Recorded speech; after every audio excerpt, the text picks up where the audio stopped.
I can't believe I'm even going to make this video. One of my pet peeves in the strongman world is people not understanding the difference between a strict press, a push press, and some jerks. So I finally decided to make this video. I'm going to show you what your knees or what your legs are doing on the different types of presses.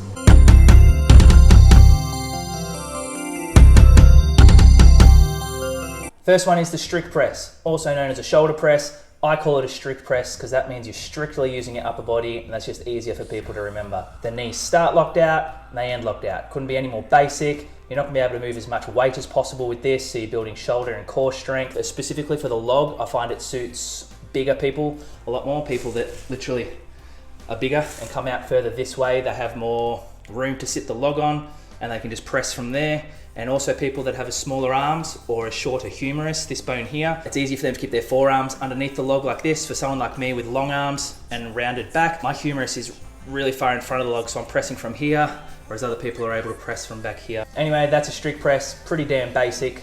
Not using your legs. If someone says I didn't use my legs, you better check their knees and make sure it looked like that. All right, next one is the push press. You're going to bend your knees once when you dip down, then you're going to jump up, squeeze your quads and squeeze your butt, and those knees don't move again. So it's one knee bend, push, press, pretty easy. Now I've tried to demo a few different things with my feet here. It does not matter if your feet move. Your feet can come off the ground on a push press. In fact, I encourage people to try jump off the ground when you're push pressing. If you want to get as much out of your legs as possible and propel that weight up, then try jump off the ground. Remember, it's one knee bend makes it a push press. So you dip down and jump. You might as well try and jump as high as possible. That's a push press. You're using your legs. If you do that and say I didn't use my legs, you're the type of person that pisses me off.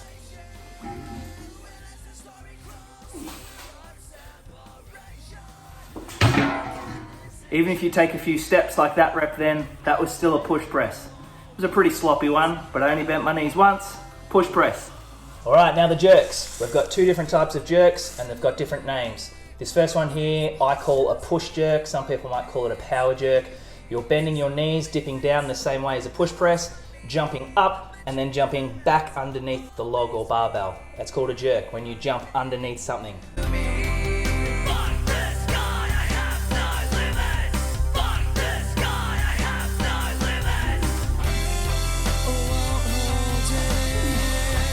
Two knee bends is a jerk.